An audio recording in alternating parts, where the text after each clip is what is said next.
사도 바울이 얻고자 절제하는 삶을 살았어요. 그러면 사도 바울이 무엇을 얻고자 이렇게 절제하는 삶을 살았을까요? 사도 바울이 유대인이 되고 또 율법 있는 자가 되고 율법 없는 자가 되고 약한 자가 됐던 것은 결국 그들을 얻고자 했다라는 거예요. 그들의 영혼 구원을 위해서 그는 다양한 모습으로 찾아갔고 다양한 사람이 되었다라는 것입니다. 주님이 원하시면 내가 하고 싶어도 하지 말아야 되고 내가 하기 싫어도 해야 된다라는 거예요. 이게 사명자의 삶이라는 것입니다. 사도 바울은 철저히 그 권리를 포기하면서 복음을 위해 살았어요.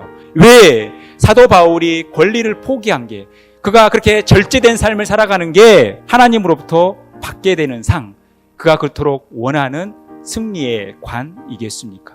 우리가 이 사명자로 살아가는 데 있어서 이 모든 행위들이 우리의 행위대로 하는 게 아니라는 거예요. 우리가 스스로 이 일들을 할 수 있는 게 아니라는 거예요. 이게 다 예수 그리스도 안에서 우리에게 주신 은혜라는 것입니다. 우리가 사명을 감당한다라는 것은 우리 힘으로 감당한 것이 아니라 하나님의 은혜, 예수 그리스도의 은혜로 감당하게 된다는 거예요. 우리가 절제된 삶을 살아간다는 것, 우리가 복음을 위하여 우리의 권리를 포기한다라는 것은 주님의 은혜로 가능하다라는 거예요. 우리의 옛 자아가 죽었기 때문에 이제 우리의 인생은 주인이 예수님이라는 거예요. 그래서 철저히 우리는 주님께 초점을 맞추는 삶, 주님께 복종하는 삶을 살아가야 된다는 거예요. 이게 믿음의 삶이고, 이렇게 살아갈 때 우리가 절제된 삶, 주님에 의해 통제된 삶을 살아갈 수 있다는 것입니다. 내 스스로 믿음의 길을 걸어가는 것이 아닙니다. 내 스스로 하나님을 향해 나가는 것이 아니에요. 내 스스로 하나님의 성품을 닮아갈 수 없다는 거예요. 우리 안에 있는 예수 그리스도께서, 우리 안에 내주하시는 성령께서 우리를 다스려 주시고 통제하여 주셔야만 우리가 올바른 방향을 가지고 주님을 닮는 삶, 주님의 거룩한 성품을 닮아가는 삶을 살아갈 수 있다는 것입니다. 우리가 철저히 주님 중심의 삶을 살아간다는 것은, 철저히 주님께 우리 자신을 쳐서 복종하는 삶을 살아간다는 것은 주님으로 만족한 삶이 전제돼야 된다는 거예요.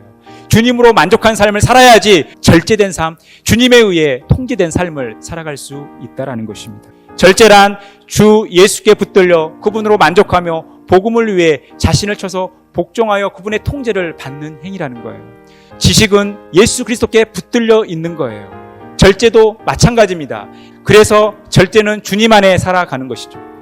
사도 바울이 그토록 얻고자 했던 것이 바로 이 주님으로부터 통제받는 행위였던 거예요.